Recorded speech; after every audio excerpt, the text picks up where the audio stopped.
Look at when you're looking at training, my question to you is, do you consider ROMWOD, the yoga stuff that you're doing, the stretching that you're taking on your off days, is that part of the conversation of training? What do you use that for?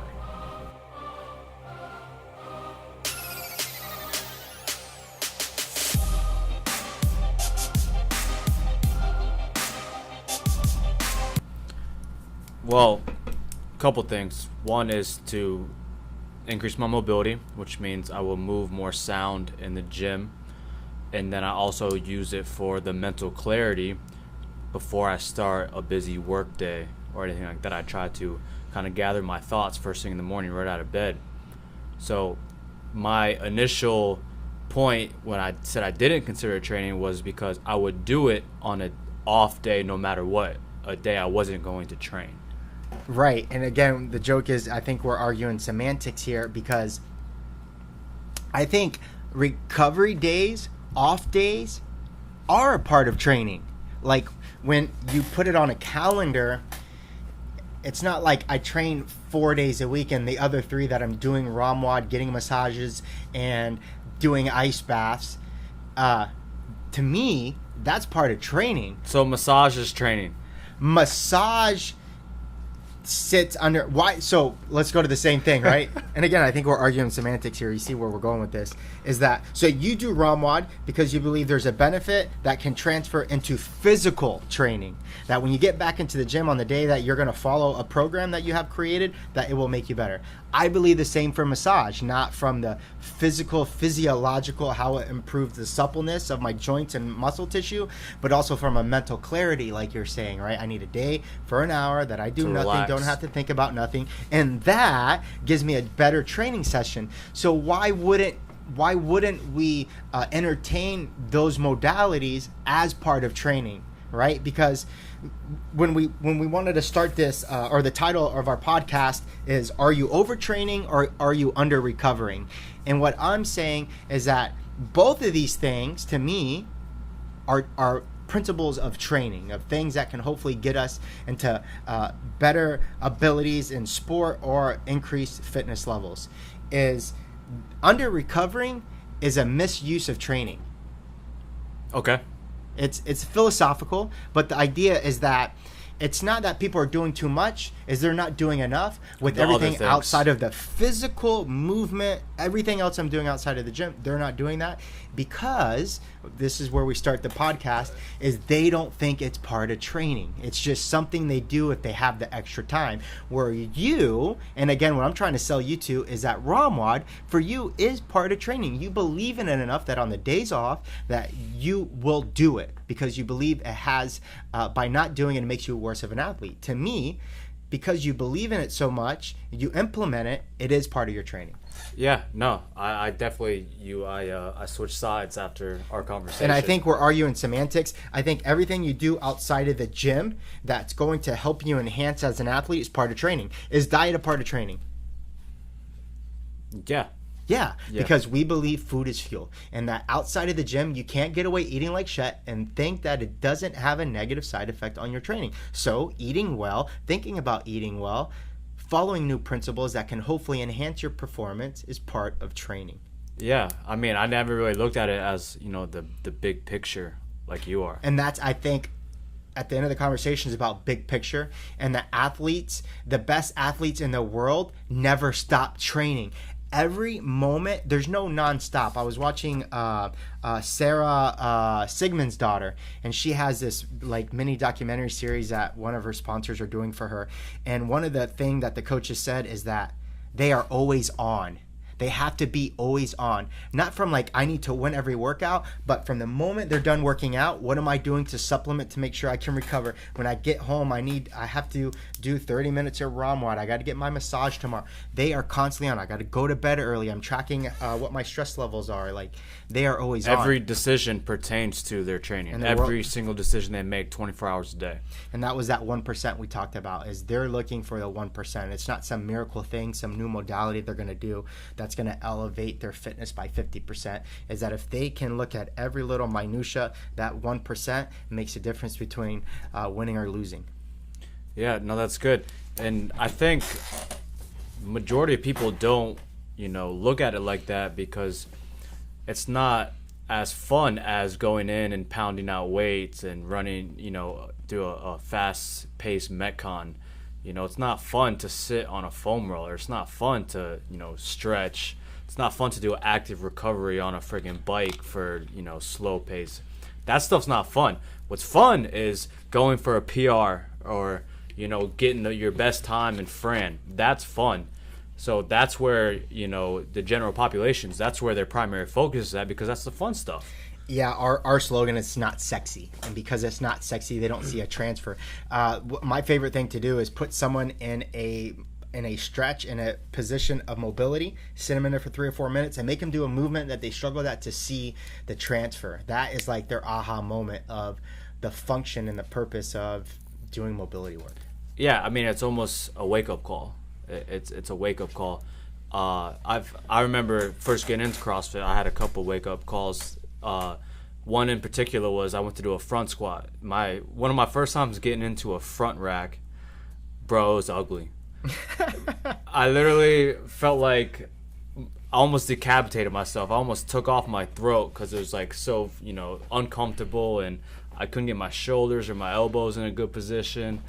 And I'm like, a front rack. You were trying so hard to do it like everybody else, but you couldn't. I couldn't, and it just felt terrible. And that was like that wake up call, like, dude, you got to start doing some mobility. Like, if you want to, move alongside everybody else, wow. that I was strong as everyone, if not stronger, but it's like, you can't get in a good position, you'll never maximize your true potential or strength. And that's a great point, and it's one of the reasons, what's the why to implementing recovery methods. And ultimately, for most people, it's because they want to perform better, right? So we know that that's the obvious. One of the other ones that most people will work on recovery methods is they want to reduce their risk of injury. Now, we can't significantly say it. There's a lot of the research out there that kind of just sits on the fist. It says it can reduce injury, but there's no like magic number, or there's no like we're not psychic. We can't say, hey, by you doing WOMWOD for the last 3 months, if you wouldn't have done that, you would have injured your shoulder here. Like, we can't see into the future, but we hope that all the modalities that we are implementing in our training is to help reduce injury. Yeah, no, I agree. And then it could also be on the other side of the spectrum, you suffer the injury already. And it's like, another term of a wake-up call. It's like, this could have been preventable if you, not just cleaned up your movement, but you were mobile enough to complete a movement that required, adequate mobility, such as a snatch or something. If someone tried to snap a fairly heavy snatch that, they didn't have adequate shoulder mobility, and then they tore their rotator cuff or something of that sort. It's like, hey, this could have been preventable if I was focusing on being mobile enough before I even attempted to do this movement. Yeah, our thing with injury is that injury forces recovery. Because listen, if you don't start implementing these methods, I can guarantee along the line you are going to overuse some really bad movement patterns that are going to force injury. And then you'll have to sit back and say, shit, what could I have done, or what can I do now in the future to make sure that doesn't happen?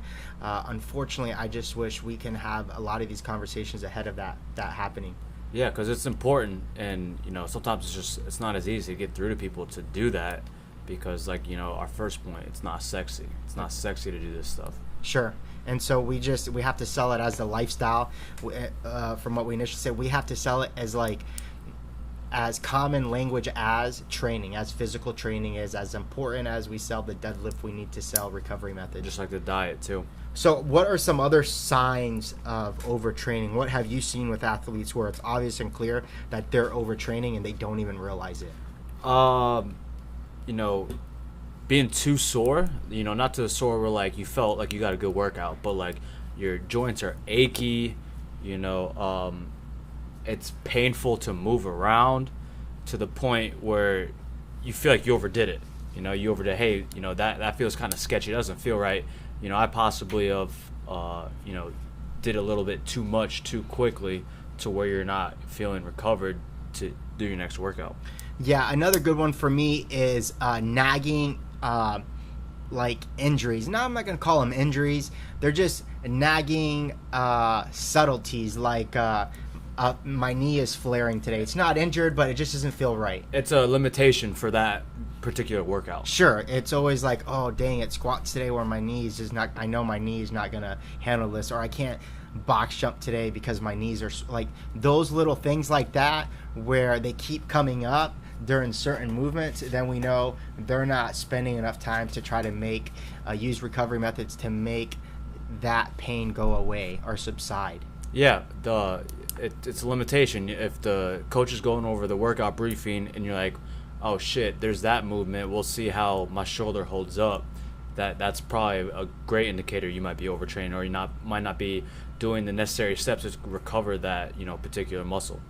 Sure, and it's, again, unfortunately, it's because the pain is not so severe that they can keep working through it. Unfortunately, the degree of pain will continue to increase because the joint, the muscle just can't keep taking that over and over. So those are conversations where we want to get ahead of with individuals and athletes, because to me, those are clear indicators. Pain is the indicator that something is wrong, and we want to be able to take care of that and get ahead of that combo. Yeah, movement should feel good. It should feel, the normal taxing and normal muscle fatigue, but it shouldn't be painful. You shouldn't drop down into a squat and then your knee hurts. You just gotta kind of be aware on how movement should feel like, and it by any means should not hurt you. I agree, and we have to take away, well, that's just always going to hurt me when I do that. I think we got to get more creative, and we have to sell a recovery better to them. For me, another one with long-term clients is progress.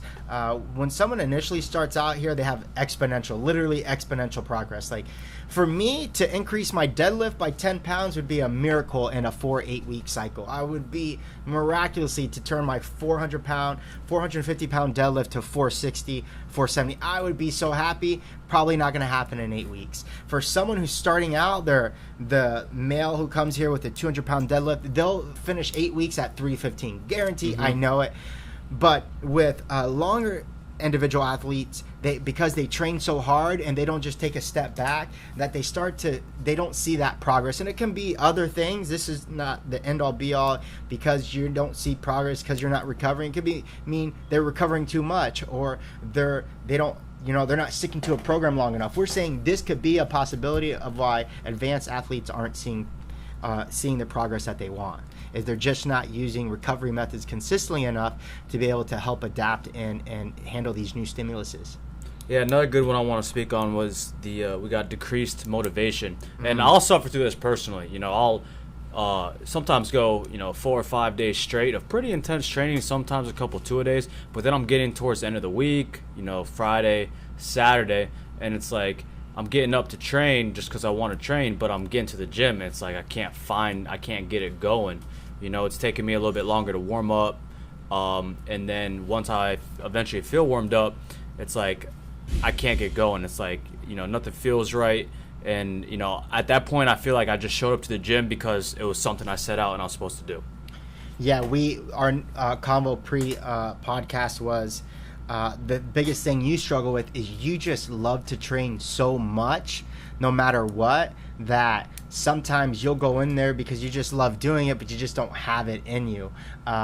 So I think the battle with you is to teach self-awareness, to be like, hey, listen, and I think you've gotten better with that. I know days when I tried to force you to work out and you're like, nah, dude, I'm taking a day off. Is that it's so like teaching, the hardest thing to do with athletes is to teach them to listen to their bodies, because I can create a 365-day workout program for you, but if your body's saying something else, who are you? You have no power over yourself if you don't listen to that gut intuition that says, listen, maybe I should take today off. Or that one time you hurt your back, and what did you tell me after you hurt your back? What did you say? I don't remember. You said something to the extent like, I wasn't really feeling it, but there was so much hype that exactly. I had to do it. Yeah. You walked into that day like, man, you weren't feeling well, you weren't motivated to really pull that. I wasn't. I was just there at the time, but exactly. I had a hard week of training previously to that. I felt a little banged up, a little sore, and you know, I had the mental attitude of like, hell yeah, let's do it, I'll hop in. But my body wasn't ready for it, and that's when, you know, that's called the grade A stubbornness right there. But you've learned a lot. We're constantly growing, and that's what we're saying. We're not perfect. We have to fight and overcome some of these signs of overtraining. But the more clear we can make these, the more bullet points we can make for individuals, the more obvious it is. Because when you're in it, it's hard to see these bullet points. But if you can step away from your training as an emotional, like I have to do this, or you feel some pressure for some reason, and you look at it like this is obviously signs of overtraining, and being able to listen to it. Yeah, this kind of comes down to another point that we plan to get into later in the podcast, but a good way that I've been able to adapt to this would be to schedule my off day. Okay. You know, say, before hey, the week even happens? Exactly. You know, I'm going to take Wednesday off. I'm going to take Friday off. You know, stay the hell out the gym. Train hard Monday, Tuesday, take Wednesday off. Train hard Thursday, Friday, take Saturday off. Whatever the case may be. But schedule that off day, or schedule that active recovery day. Schedule that massage. Schedule that ROMWOD session. Schedule, you know, your attack to this recovery method work, and just stick to it. Yeah, like anything, if you fail to plan, you plan to fail, and no more true is that than recovery days. So if we're looking at, okay, we're selling our listeners on the idea of recovery, let's kind of, you know, talk about some methods of recovery traditionally, like what have we've used in the past, or what are some things we're doing now that are newer, that we're experimenting with, that we like, or that we want other people to try. For me, in the past, the most traditional one that I still use today is massage, because it's effortless. I can take a whole hour of my day and have someone perform tissue work on me. Mm-hmm. Now, I get selective about the pressure that I'm looking for, or what the goal, right? I have a goal in each massage session, which is I just need to let go my mind free, or other days is I need a half an hour on this low back or whatever. So I have a goal into each massage, but I have an active membership for 2 massages a month. And I follow those incessantly because I see the value in massage. Yeah, I like that. Just because we talked about ROMWOD already, I want to kind of introduce another one that I've been getting into a little bit more. Would be, I've been sitting in the hot tub. I've been going to the jacuzzi, you know, in our development. You know, I'll sit down, I'll throw on a podcast, I'll just chill, relax, and I'll do like 30 minutes, you know, in the hot tub. And I'll literally go right up in front of the jet. That's pretty strong. We got pretty strong jets in our jacuzzi, right on the low back. Nice, I love it. Right on the low back. So I'll just sit there, and it's, you know, I feel like it's been helping. It's been helping, especially if my legs have been super sore or low back's been real tight. I'll go and I'll do 30 minutes in the hot tub. Next day, you know, get a good night's sleep. I'll hydrate a lot too when I'm in the hot tub. Smart. And yeah, that's kind of been one of my go-tos lately is, you know, just going down to the hot tub, you know, bring my gallon of water with me, throw on a podcast, just slam water, let the jets really do some work on the low back, and, you know, rest the legs a little bit inside that. That's a good one. The opposite of hot tub would be cold showers, or ice baths is really popular. If you've heard of a gentleman, an Iceland dude, Australia, Wim Hof, Wimhof. Okay. He's the leader in ice baths right now. Extreme, like 50 degrees or below. Sit in it for 5 to 10 minutes. He has a breathing methodology that he follows that I feel is very, very effective. But it's a more uncomfortable situation. Most people prefer hot baths to cold baths because they're just a little bit more easier to handle, but I think this magic medium, or happy medium between the two, is good. And hot cold, if in a perfect world, I would want everyone to have a jacuzzi and an ice bath side by side, mm-hmm. that they filter in and out 2 to 3 minutes, 5 to 10 sets. Nothing more effective. It's like this an artificial lymphatic pump that you're creating in your system. It's really, really effective, but unfortunately it's not conducive for everybody because you need to create that atmosphere. I've been doing something like that. Like near our hot tub, we have the shower that's right there, and it gets kind of cold. It gets kind of cold. So when I'm in the hot tub and I start sweating, getting too hot, I'll jump out. I'll get right underneath the cold shower, I'll sit on a cold shower, like it's like an instant cool down. I'll jump right back into the hot tub. I love it. Or jump in the pool back and forth. I'm telling you, if you play that game, you'll feel better. I think another one that's really cliche, I hate to say it because it is so it's overstated, is sleep. We just don't. Before we get on sleep, I just want to go back to the ice baths. You were doing a little bit of them, right, with some breathing technique for a little bit. Yep, it was the Wim Hof Method. I saw you method. posted on social media. How long did you do those for? I did that for about 3 weeks, and the only reason I stopped doing it was the move. We had just moved. We were getting ready to move, and it got really expensive because you needed 6 to 10 bags of ice. So it was like $20 to $30 a session I was doing it. Yeah. But with the new move and the cost of it, it just didn't make sense. But nothing has made me feel more better than those ice baths. One, because the extreme cold temperatures that helped with inflammation, and two, the presence that it required for me to manage that cold with the breathing technique that he supplemented. There's just to kind of get through the whole process, right? Just to get through it. He calls it fire breathing because you can literally take a certain breathing method that will increase your core temperature. So, and he's done multiple studies. He's got multiple Guinness records. Well, he'll drop below like 10 degrees Fahrenheit, and then but his core temperature is still 98.6 because of the breathing. Okay. Dude, it's unbelievable, and he's defying logic now, and he's starting to get research behind his studies. It's really, really effective. I don't believe it's for everyone, unfortunately, because it is the temperatures are so extreme that you have to be ready to take that on. It's not let's go just jump in the pool and have fun. It's really it's an aggressive form of recovery for sure. So it's way colder than a traditional ice bath, or a lot colder. So when we used to, right, in football and wrestling, well, how many bags of ice do you use? I couldn't even tell you. I guarantee it was probably 1 or 2. When you go up to 6 or 8 bags in the same amount of volume of water, there's nothing colder than I've ever experienced. Jeez. Nothing. So we should do it sometime. I still have the tub at my house. We just got to throw some bags in there. So that's another one. I'm just really hesitant sometimes to do it at that level because I think you have to be really serious about that type of recovery method, or you won't take it seriously. I had a best friend who came and joined me one night, and he said it was so extreme he had difficulty sleeping that night because he was still.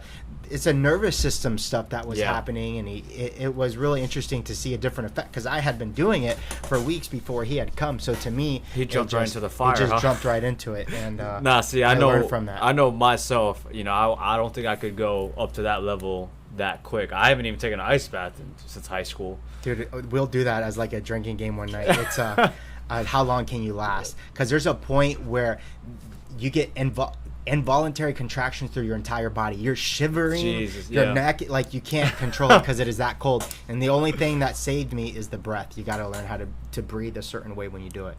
Because if not, then you're screwed.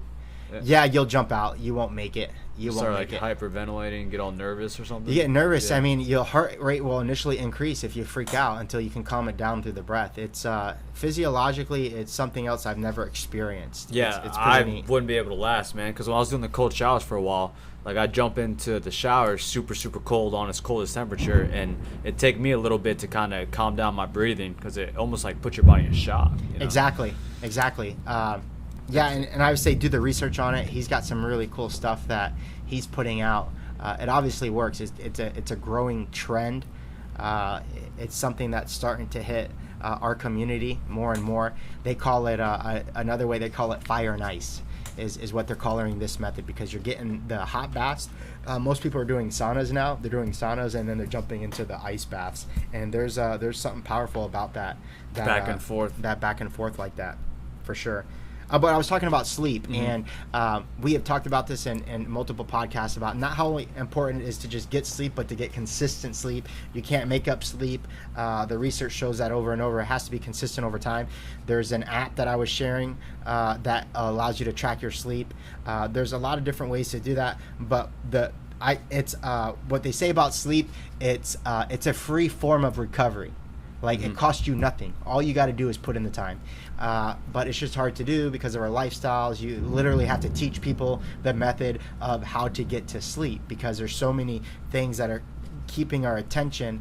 But it's usually one of the first questions I ask people when someone feels like they're drained or not progressing well or having these nagging injuries is how much sleep are you how getting? much sleep are you getting? It's the first question I ask because it can help with these other modalities. I want to attack that first and then get into some of these other styles as well.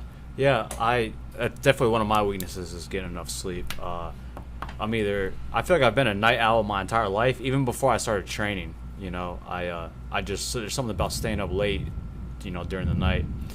But as of recent, everyone's kind of bringing this more into attention, how to get to sleep a little bit better at night. You know, turn off all the TVs, any blue light. You know, blue light is kind of, you know, getting more mainstream on what's keeping people up.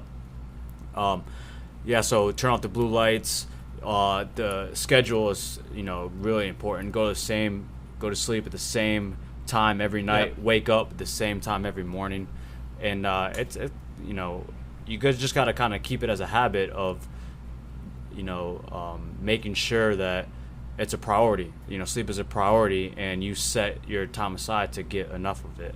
But it's easier said than done, that's for sure, on my point of view. Yeah, there's actually research on this. They call it Krono-types, and we know this in common language as being a night owl or an early riser. You're either one or the other.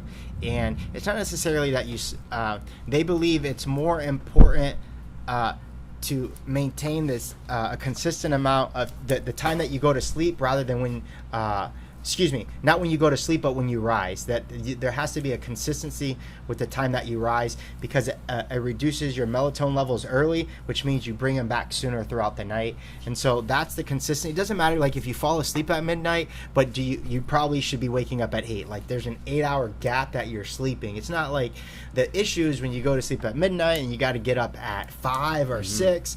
That's the issue. It's the time frame from the moment you get to sleep to when you wake up. That's really what we want to geek out about. Yeah, and then the traditional rule of thumb is 8 hours should be, you know, pretty damn close to mandatory, between 7 and 8 hours. Yeah, comp train Ben Bergeron, he recommends 10 to 11 for for some of his high end athletes. 10 to 11 hours of sleep. I couldn't remember the last time I've slept 10 hours. Yeah, dude, it's if ever. Yeah, so imagine the priority he puts on them. Like how important it is if he's saying these individuals who train 6 to 8 hours a day need that means almost 50% of their day is coming through That's sleep. What I was going to say. Yeah. That's half of your day is sleep. Yep. That's how important of an emphasis he places on it. And I trust what he says, man. He's produced multiple games winners, so there's something to that for sure. The other ones that we really sell, light cardio days, I consider that if you can keep that percentage of your max heart rate low, 60 to 75 we talked about, even lower than that. It's so hard for us to do sometimes because we're so go that when we don't go fast we think it's not working, but just breaking a light sweat and keeping a really low heart rate is probably some of the best stuff you can do because you're moving through motion, you're moving through range of motion and movement.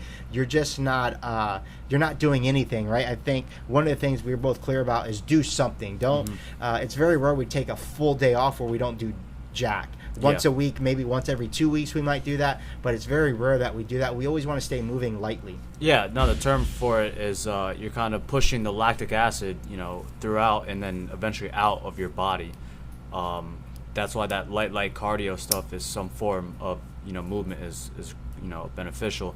And what also has been kind of big as of recently is these 10-minute walks. I'm kind of seeing on all of social media. It's like, you know, walk, move.